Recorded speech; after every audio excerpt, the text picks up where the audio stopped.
In this video, I will show you how to transfer any photos or videos to Mac. So the first step is to open the control center and then you just have to enable AirDrop. Now you also have to enable your Bluetooth.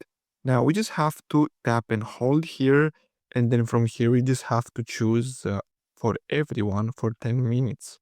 Now, the next step is to do the same thing on your MacBook.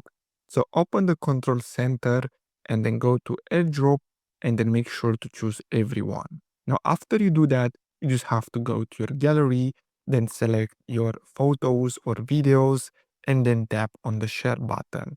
From here, we just have to tap on AirDrop and then choose our device.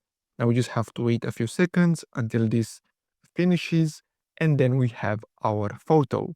So basically that's all you have to do. Thanks for watching.